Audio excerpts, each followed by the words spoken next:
We have some new details now at 5:30. A major change to the way people register to vote passed the U.S. House. It's called the SAVE Act. And this would require you to prove your citizenship in person to register to vote in a federal election. Now, SAVE stands for Safeguard American Voter Eligibility Act. 10 TV political reporter Doug Petcash heard from supporters and critics of the bill today.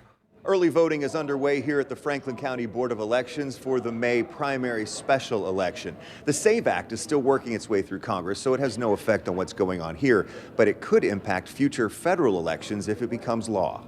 Under the SAVE Act, those wanting to register to vote would have to show documents in person that prove their U.S. citizenship, such as a birth certificate or U.S. passport. The goal is to prevent non-citizens from voting. The U.S. House passed the bill Thursday. On this vote, the yeas are 220, the nays are 208. The bill is passed without objection. The motion to reconsider is laid on the table. It now goes to the Senate, where Ohio Senator Bernie Moreno is a co-sponsor. It's long overdue. It's going to clean up our elections and give, most importantly, people faith and confidence in our elections. Ohio Secretary of State Frank LaRose said in a statement, "I'm hopeful the SAVE Act will create a sense of urgency in lawfully providing states with the federal records we need to maintain accurate voter rolls, particularly when it comes to citizenship status."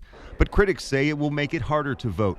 They point to the millions of women and men who have changed their names after getting married. This would mean having to ensure that your birth certificate and your passport match the information that you're providing, whether driver's license or otherwise. Beth Link with When We All Vote also has concerns about people having a birth certificate or passport on hand. I think many people, whether in your immediate family or in your extended network, can think of some folks that may not have access to those documents readily. I think it's extremely important that you have to show valid government-issued ID when you go vote. You need that for everything else. The bill does not affect the upcoming May election, of course. Please don't skip this election, because every election matters. But Jen Miller with the League of Women Voters of Ohio worries about the impact in the next federal election in 2026. Physically getting into the Board of Elections can be hard for seniors, people with disabilities, students, active duty military families that are overseas.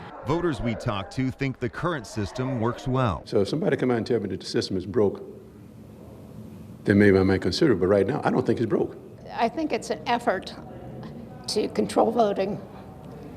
That's what it is. It's to try to block as many people as possible for voting. The House passed the same bill last year, but it died in the Senate, where they'll try again this year. At the Franklin County Board of Elections, Doug Petcash, 10 TV News. All right, Doug, thank you. Now, we reached out to other U.S. lawmakers from Ohio about the SAVE Act.